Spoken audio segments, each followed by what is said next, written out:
আচ্ছা দেখুন তো এই বাচ্চাটাকে চিনতে পারেন কিনা। যদি আপনি 90s এর মানুষ হন তাহলে অবশ্যই এই বাচ্চাটাকে চিনতে পারবেন।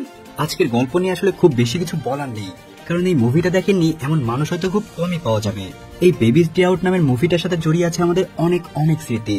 ছোটবেলায় এই বাচ্চাটার হাস্যকর সব কাজ কারবার দেখে হাসতে হাসতে পেটে খিল লেগে যেত আমাদের সবারই। তো চলুন আজকে এই মুভির এক্সপ্লেনেশনের মাধ্যমে ছোটবেলার স্মৃতিটাকে একটু মনে করা যাক।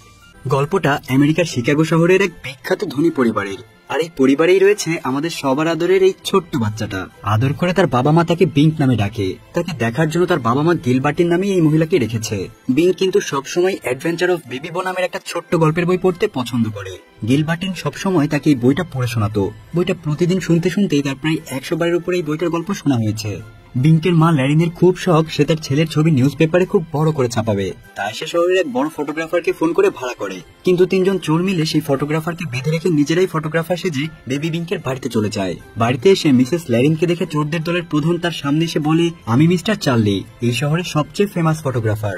আপনার বাচ্চাটা তো খুবই কিউট। এই বলে সে বেবি বিঙ্ককে কোলে নিতে চায়। তখন বেবি বিঙ্ক তার জায়গা মতো একটা লাথি মারে। যেহেতু সেই ফটোগ্রাফারকে ল্যারিন আগে কখনোই দেখেনি, তাই সে তাদেরকে দেখেও বুঝতে পারে না যে তারা ছদ্মবেশে এসেছে। সে তাদেরকে আসল ফটোগ্রাফার ভেবে বেশ প্রশংসা করতে থাকে। কিছুক্ষণ ফটোগ্রাফারদের মতো অভিনয় করার পর চোরদের দলের প্রধান, যার নাম এডি, সে ল্যারিনকে বলে, আপনার বাচ্চাকে কিছুক্ষণ একটু আমাদের সাথে একা ছেড়ে দিন। আপনি এখানে থাকলে সে বারবার আপনার দিকে তাকিয়ে থাকবে, আর এতে তার ছবি বেশি ভালো আসবে না। আর সেই সাথে আপনি যে জামাটা পরে আছেন এটাতে আপনার সৌন্দর্য ঠিকমতো প্রকাশ পাচ্ছে না। আপনার নিশ্চয়ই এর চেয়ে আরো অনেক ভালো জামা আছে, আপনি সেগুলোর মধ্য থেকে একটা ভালো জামা পরে আসুন। এডির কথা শুনে ল্যারিন তার বাচ্চাকে একা রেখে তাড়াহুড়া করে উপরের রুমে চলে যায় নিজের জামা কাপড় চেঞ্জ করার জন্য। গিলবার্টিন যাওয়ার আগে তাদের বেবিকে বইটা দিয়ে বলে, বেবি বিঙ্ক যদি কান্নাকাটি করে তাহলে তাকে এই বইটা পড়ে শোনাবেন, তাহলে সে শান্ত হয়ে যাবে। এদিকে সবাই চলে যাওয়ার পর তারা 3 জন বেবি বিঙ্ককে জানালা দিয়ে গাড়িতে করে নিয়ে পালিয়ে যায়। পালিয়ে যাওয়ার সময় তারা বেবি বিঙ্ককে শান্ত করার জন্য একটা বই নিজেদের সাথে নিয়ে যায়। অন্যদিকে মিসেস ল্যারিন যখন তার জামা কাপড় বদলে নিচে আসে তখন সেখানে এসে দেখে কেউই নেই, আর টেবিলের ওপর একটা কাগজে লেখা আছে, আমরা আপনার ছেলেকে কিডন্যাপ করেছি, ভালো চাইলে পুলিশকে জানাবেন না। এদিকে বেবি বিঙ্কের বাবা মিস্টার কটওয়েলের কাছেও একটা চিঠি পৌঁছে যায়, যেখানে লেখা, মিস্টার কটওয়েল, আমরা আপনার ছেলেকে কিডন্যাপ করেছি। যদি তাকে জীবিত ফেরত চান তাহলে আজকে ওভালটিন ফ্যাক্টরির পেছনে $50 মিলিয়ন রেখে যাবেন। ওদিকে চোরদের দলের প্রধান এডি আর তার 2 সার্ভেন্ট ভিকো ও নরবি জঙ্গলের কাছে গিয়ে নিজেদের জামা কাপড়, নকল দাড়ি, চুল এবং তাদের গাড়িটাও বদলে ফেলে। তারপর বেবি বিঙ্ককে তাদের বাসায় নিয়ে যায়। বাসায় গিয়ে প্রথমে তারা বেবি বিঙ্কের জামা কাপড় পাল্টানোর কথা চিন্তা করে। তারা কেউই আগে কোনোদিন বাচ্চা পালন করেনি, তাই অনেক কষ্ট করে নরবি বেবি পিঙ্ককে একটা সাধারণ জামা পরায়। এদিকে ভিকো গরম দুধ নিয়ে আসে বেবি পিঙ্ককে খাওয়ানোর জন্য। ভিকো এডিকে জিজ্ঞাসা করে, গরম দুধে বাচ্চার আবার মুখ পুড়ে যাবে না তো? এডি বলে, নিজের চামড়ায় কয়েক ফোঁটা দুধ ঢেলে চেক করে দেখো কতটা গরম। ভিকো দুষ্টুমি করে নরবির টাক মাথায় তখন কয়েক ফোঁটা দুধ ঢেলে দেয়। নরবি গরম দুধে ছ্যাঁকা খেয়ে চিৎকার করে ওঠে, আর এসব দেখে বেবি পিঙ্ক খুব মজা পায় আর হাসতে থাকে। এডি তাদের বলে, বাচ্চাটাকে এখন ঘুম পাড়িয়ে দাও, বাচ্চাটা ঘুমিয়ে গেলে আশেপাশের কেউ সন্দেহ করবে না। নরবি তখন বাচ্চাটাকে পাশের রুমে নিয়ে যায় ঘুম পাড়ানোর জন্য। সে অনেক চেষ্টা করে বেবি বিঙ্ককে ঘুম পাড়ানোর, কিন্তু কোনোভাবেই সে তাকে ঘুম পাড়াতে পারে না। সে তার সামনে নাচ গান করে, কিন্তু তাতেও কোনো কাজ হয় না। তখন পাশের রুম থেকে এডি বলে ওঠে, বাচ্চাটাকে সেই গল্পের বইটা পড়ে শোনাও তো, তাহলে হয়তো সে ঘুমিয়ে যাবে। কিন্তু নরবি ছিল অশিক্ষিত, সে ঠিকমতো পড়তেও পারতো না, তাই কোনো মতে ভাঙা গলায় সে বই পড়ে শোনাতে শোনাতে সে নিজেই ঘুমিয়ে পড়ে। এদিকে মিসেস ল্যারিনের বাসা থেকে পুলিশকে খবর দেওয়া হয়। পুলিশের সাথে বেশ কিছু গোয়েন্দা অফিসারও তাদের বাসায় আসে এবং বিভিন্ন জিনিসপত্র হাতে নিয়ে পরীক্ষা করতে থাকে। পুলিশ মিসেস ল্যারিনকে আপাতত বাইরে যেতে নিষেধ করে। অন্যদিকে নরবি ঘুমিয়ে যাওয়ার কারণে বেবি বিঙ্ক নিজেই নিজের বই খুলে দেখতে থাকে। বিঙ্ক তখন বাইরে তাকিয়ে 2টা কবুতর দেখতে পায়। সেই সাথে সে বইয়ের পাতা উল্টে বড় বড় 2টো কবুতরের ছবিও দেখতে পায়। তাই সে বইয়ের গল্পের মতো অ্যাডভেঞ্চার করার জন্য নিজেই হামাগুড়ি দিতে দিতে বিছানা থেকে নেমে কবুতরটার পিছু পিছু যাওয়া শুরু করে। এদিকে এডি আর ভিকো পাশের রুমে বসে টিভি দেখছিল। তাদের বেবি বিঙ্কের দিকে কোনো খেয়ালই নেই। বিঙ্ক সেই কবুতরটাকে ফলো করতে করতে সিঁড়ি পেয়ে একদম বাসার ছাদে উঠে যায়। ছাদ থেকে ভাঙা কাচের অংশ দিয়ে নিচের দিকে তাকিয়ে থাকে সে। তখন বিঙ্কের মুখ থেকে কয়েক ফোঁটা লালা এসে এডির ঘাড়ের উপরে পড়ে। এডি আর ভিকো প্রথমে বুঝতে না পারলেও পরে উপরের দিকে তাকিয়ে দেখে বিঙ্ক ছাদের উপর থেকে তাদের দিকে তাকিয়ে আছে। তারা সাথে সাথে গিয়ে নরবিকে জাগিয়ে তোলে। তারপর বিঙ্ককে ধরার জন্য আবার ছাদে চলে যায়, কিন্তু বিঙ্ক আবার কবুতরের পিছু করতে করতে একটা বড় কাঠের পাটাতনের উপর উঠে পড়ে। এরপর হামাগুড়ি দিতে দিতে সে পাশের ছাদে চলে যায়। এডি যখন বিঙ্ককে ধরতে আসে তখন সে পাটাতনে আঘাত খেয়ে ওখানে পড়ে যায়। ভিকো তখন রেগে গিয়ে ওই পাটাতনটাকে নিচে ফেলে দেয়। অন্যদিকে বেবি বিঙ্ক মনের আনন্দে হামাগুড়ি দিতে দিতে ইচ্ছা মতো সামনের দিকে এগিয়ে যেতে থাকে। ভিকো আর নরবি কোন রকমে এডিকে সোজা করে দাঁড় করায়। তারপর তারা তাকে বলে, আমাদের এখান থেকে লাফ দিয়ে পাশের বিল্ডিং এ যেতে হবে, কারণ বাচ্চাটা ওদিকেই চলে গেছে। তারপর তারা 1, 2, 3 বলে লাফ দিয়ে পাশের বিল্ডিং এ চলে যায়। মাথায় আঘাত পাওয়ার কারণে এডি তাদের সাথে লাফ দিতে পারে না, সে সাথে সাথেই নিচে পড়ে যায়। বেবি বিং ততক্ষণে হামাগুড়ি দিয়ে একটা বাসার ভেতরে ঢুকে পড়েছে। সে বাসার দরজায় হাত দিয়ে শব্দ করতে থাকে। সেই বাড়ির মহিলা এসে দরজা খুলে দেয়। ঠিক তখনই কুরিয়ার সার্ভিসে ডেলিভারি বয়ও সেই বাসায় এসেছিল। তাই সেই মহিলা বেবি বিংকে দেখতে পায় না। বাচ্চাটা তাদের পায়ের নিচ দিয়ে হামাগুড়ি দিয়েই বাইরে বের হয়ে যায়। সে সরাসরি গিয়ে লিফটের উপরে পড়ে, আর তখনই লিফটটা চালু হয়ে যায়। এরপর বেবি বিং নিচে চলে আসে। এদিকে ভিকো নরবি এসে দেখে এডি আত্মরা হয়ে নিচে পড়ে আছে। তারা তাকে টানাটানি করে কোন রকমে দাঁড় করায়, আর ওই সময় বিং তাদের পেছন দিয়ে চলে যায়। বিং পাশে একটা নীল রঙের বাস দেখতে পায়, যেটা দেখে তার বেবি বউয়ের সেই নীল রঙের বাসটার কথা মনে পড়ে যায়। তারপর সে হামাগুড়ি দিয়ে সেই বাসটায় উঠে পড়ে। বাসটা যখন ছেড়ে দিয়েছে তখন তারা তিনজন দেখতে পায় বিং বাসে করে চলে যাচ্ছে, আর তারা সাথে সাথে সেই বাসটাকে ফলো করার জন্য নিজেদের গাড়ি নিয়ে বাসটার পিছে ধাওয়া করে, কিন্তু ঠিক মতো বাসের পেছনে লেগে থাকতে পারে না। তারা কয়েকবার অন্য পথে চলে যায়, আর তারপর তারা বাসটাকে হারিয়ে ফেলে। অন্যদিকে বাসের ভেতরে এক মোটা মহিলা বিংকের সামনে একটা ঝুড়ি রাখে। বিং ঝুড়ির মধ্যে কি আছে সেটা দেখতে গিয়ে ঝুড়ির ভিতরে ঢুকে যায়। বাস থামলে মহিলা ঝুড়িতে কি আছে তা না দেখেই বেবি বিংকে সহ ঝুড়িটা নিয়ে বাস থেকে নেমে পড়ে।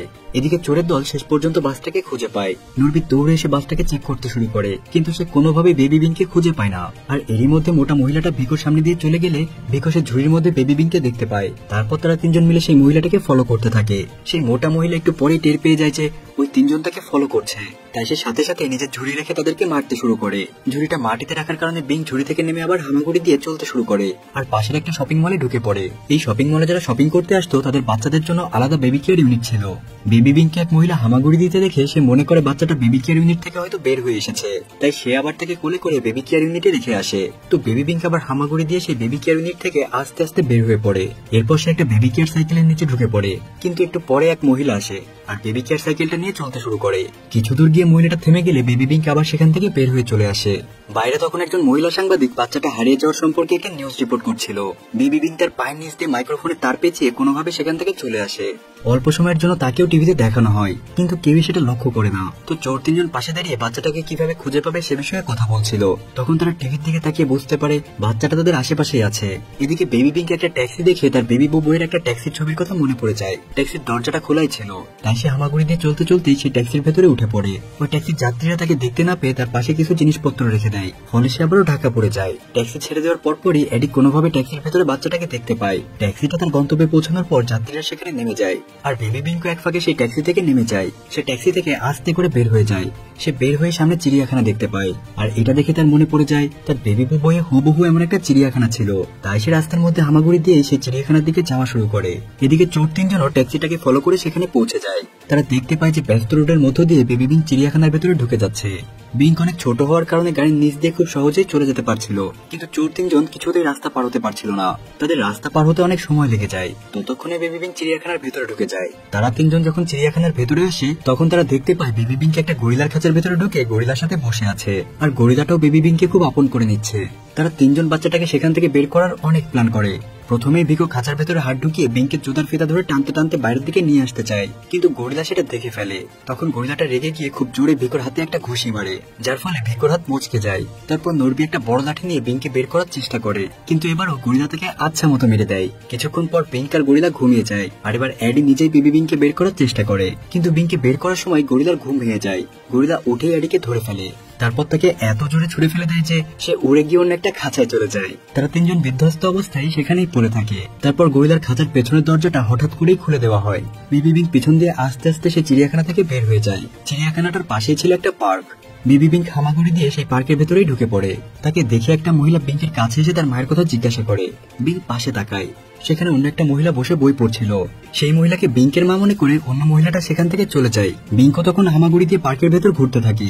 এদিকে বিংকের কিডন্যাপ হওয়ার খবর নিউজ পেপারেও ছাপিয়ে যায়। বিংকের মা তখন কান্নায় ভেঙে পড়ে। ওদিকে চোর তিনজন বেবি বিংকে খুঁজতে খুঁজতে সেই পার্কে এসে পড়লে তারা তাকে দেখতে পায়। বিংক তাদের দেখে একটা টানেলের ভেতর ঢুকে যায়, কিন্তু ছোট্ট বিংকে তারা টানেলের ভেতর থেকে ধরে ফেলে। তারপর তারা তাকে কোলে নিয়ে বাসায় যাওয়া শুরু করে। গাড়ির কাছে যাওয়ার আগে তারা দেখতে পায় তাদের গাড়ির কাছে দুইজন পুলিশ অফিসার দাঁড়িয়ে আছে। তারা ভয় পেয়ে পার্কের একটা বেঞ্চে বসে পড়ে, আর বিংকে তাদের কোলে বসে একটা কোট দিয়ে তাকে ঢেকে রাখে। পুলিশরা তাদেরকে দেখে তাদের কাছে আসে। তারপর তাদেরকে জিজ্ঞাসা করে ওই গাড়িটা কার? তখন তারা বলে ওইটা আমাদেরই গাড়ি। পুলিশ তখন বলে গাড়িটা তো চালু অবস্থায় আছে, ওটাকে বন্ধ করোনি কেন? এদিকে কথা বলার সময় এডি বিঙ্কের মুখ হাত দিয়ে চেপে ধরে রাখে, তাই বিঙ্ক ভেতর থেকে বারবার এডির আসল জায়গায় গুঁথা মারতে থাকে। এডি কোনোভাবে পুলিশকে বলে গাড়ির ব্যাটারি সমস্যা আছে, তাই স্টার্ট বন্ধ করিনি। তারপর পুলিশরা তাদেরকে বলে একটা বাচ্চা কিডন্যাপ হয়েছে, তোমরা কি এ ব্যাপারে কিছু জানো? তখন বিঙ্ক এডির পকেট থেকে একটা গ্যাস লাইট খুঁজে পায়, তারপর সে ওটাকে টিপে টিপে আগুন জ্বালিয়ে ফেলে, আর আগুন জ্বালিয়ে সে ওটা এডির আসল জায়গার পাশে ধরে রাখে।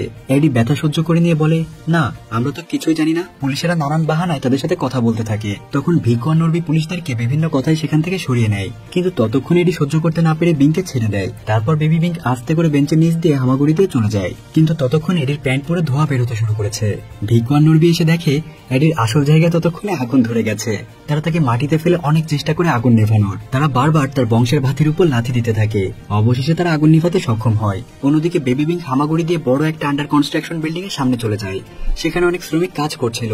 সেটা দেখে বিঙ্কের বেবি বউয়ের একটা ছবির কথা মনে পড়ে যায়।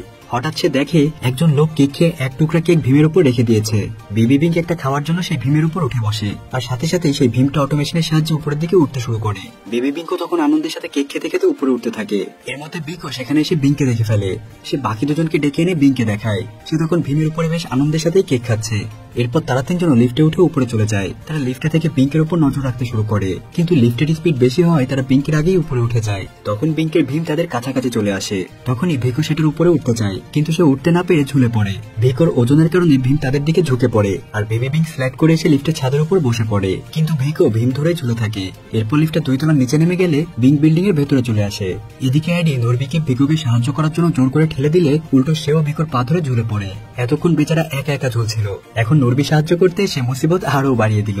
নরবি তখন তার জুতা ধরে ঝুলে থাকতে শুরু করে। কিছুক্ষণ জুতা ধরে ঝুলে থাকতে না পেরে সে নিজেও পড়তে পড়তে একটা কাঠের ভীমের উপর আটকে যায়, আর ভিকো ঝুলে এসে ভেতরে পড়ে যায়। ভিকো আর এডি উঠে বিঙ্ককে খুঁজতে শুরু করে। এদিকে নরবি ওই ভীমে বাড়ি খেয়ে শেষ পর্যন্ত একটা সিমেন্টের ডাব্বাতে গিয়ে পড়ে। পরপর টানা কয়েকবার অ্যাক্সিডেন্ট করায় ভিকো একটা ময়লার ডাব্বাতে গিয়ে পড়ে। দুজনকে দুই দিকে হারিয়ে এডি তখন একাই বিঙ্ককে খুঁজতে থাকে, আর সৌভাগ্যবশত এডি বিঙ্ককে পেয়েও যায়। সে বিঙ্ককে দেখেই বলে ওঠে, আজকে তোকে খাইছি রে বেটা, আমি সারা জীবনে এত কষ্ট করি নাই। একটা পুচকে বাচকে হয়ে তুই আমাকে যে ঘুরান ঘুরিয়েছিস, আজকে তোর খবরই আছে। এই বলে সে যখন সামনে আগায় তখন বিঙ্কের মুখের লালার উপর পিছলা খেয়ে সে আবার পড়ে যায়, আর সাথে সাথে একটা হাতুড়ি এসে তার কপালের উপর পড়ে। বেবি বিঙ্ক এসব দেখে হাসতে হাসতে সামনে এগিয়ে যায়। এডি কোনো মতে উঠে দাঁড়ায়। মাথায় আঘাত পাওয়ার কারণে ব্যালেন্স করতে না পেরে সে রং মিক্সড করার একটা মেশিনের সুইচ টেনে দেয়, আর সাথে সাথে উপর থেকে পিচ্ছিল রং এসে তার সারা গায়ে পড়তে শুরু করে। তার সারা শরীর আঠাতে মেখে যায়। সে উঠে আবার ডায়লগ মারতে শুরু করে, তোকে আমি ছাড়বো না পিচ্চি বান্দর, আমি তোকে খুনি করে ফেলবো। কিন্তু সব বলতে বলতে ওই পিছলা জায়গায় সে আবার পড়ে যায়। বিঙ্ক তখন একটা ক্যারিং লিফট দেখতে পেয়ে তাতেই উঠে পড়ে। তারপর সে সেটাতে করে নিচে নামতে শুরু করে। এডি বিঙ্ককে দেখতে থাকে আর বলতে থাকে, আমার টাকা পয়সা সব চলে গেল রে, আমার সব শেষ হয়ে গেল। তখনই সে ক্রেনের একটা দড়ি নামতে দেখে সেটাতে ঝুলে পড়ে, কিন্তু ঝুলে পড়ার পরপরই হঠাৎ মেশিনটি বন্ধ হয়ে যায়। আসলে সন্ধ্যা হয়ে যাচ্ছিল দেখে সবাই মেশিন ও কাজ বন্ধ রেখে যে যার বাড়িতে চলে যায়। বেচারা এডি সারা গায়ে রং মেখে ক্রেনের দড়ি ধরে ঝুলে থাকে। এদিকে বিঙ্কের ক্রেনও ততক্ষণে নিচে নেমে গেছে। সে ক্রেন থেকে নেমে হামাগুড়ি দিয়ে সামনের দিকে যেতে থাকে। এদিকে রাতের বেলায় ভিকো আর নরবি এসে কোনো মতে এডিকে সেখান থেকে বের করে নিয়ে তাদের বাসায় চলে যায়। এদিকে মিসেস ল্যারিনের বাসায় গোয়েন্দা অফিসাররা তদন্ত করা নিয়ে কথা বলছিল। তারা বলে, আমরা রিপোর্ট পেয়েছি। অনেকেই বলেছে একটা ছোট্ট বাচ্চাকে প্রথমে পাশে দেখা গিয়েছে, এরপর একটা চিড়িয়াখানায় দেখা গিয়েছে, আর তারপর তাকে একটা পার্কে দেখা যায়। পাশেই বসে থাকা গিলবার্টিন তখন বলে ওঠে, শেষটা কি কনস্ট্রাকশন বিল্ডিং? অফিসার অবাক হয়ে বলে, হ্যাঁ। গিলবার্ট বলে, এটা তো বিঙ্কের সবচেয়ে প্রিয় বইয়ের গল্পটার মতো। গল্প একদম হুবহু এমনই ছিল। সেই অনুযায়ী এরপর সে নিশ্চয়ই রিটায়ার্ড আর্মি অফিসারদের কাছে যাবে। সাথে সাথে অফিসাররা তাদেরকে নিয়ে রিটায়ার্ড আর্মি অফিসারদের থাকার জায়গার দিকে রওনা হয়। এদিকে বেবি বিঙ্ক সত্যি সত্যি আর্মি অফিসারদের হাউজে পৌঁছে যায়। বুড়া হয়ে যাওয়ায় রিটায়ার্ড আর্মি অফিসাররা তাকে দেখে অনেক খুশি হয়। তারা টিভিতে বিঙ্কে কিডন্যাপ হয়ে যাওয়ার কথা জানতো। তারা বিঙ্কে সবার মাঝখানে রেখে গান গিয়ে শোনাতে থাকে, আর কিছুক্ষণের মধ্যে সেখানে বিঙ্কের বাবা মাও চলে আসে। তার মা তাকে দেখা মাত্র কোলে তুলে নেয়। সবাইকে ধন্যবাদ দিয়ে তারা বাড়ির উদ্দেশ্যে রওনা হয়। তো গাড়িতে যাওয়ার সময় বেবি বিঙ্ক একটা বড় বিল্ডিং এর দিকে ইশারা করে বারবার বলতে থাকে, বউ বউ। তখন তার মা মিস ল্যারিং বোঝা যায় বিঙ্কের বইটা ওই বিল্ডিং এ ফেলে এসেছে। তার মানে সে ওই বিল্ডিং এ ছিল। পুলিশ অফিসাররা তাড়াতাড়ি গিয়ে তাদের গাড়ি ঘুরিয়ে ওই বিল্ডিং এর কাছে যায়, আর সেই বিল্ডিং পুলিশ চারিদিক থেকে ঘিরে ফেলে।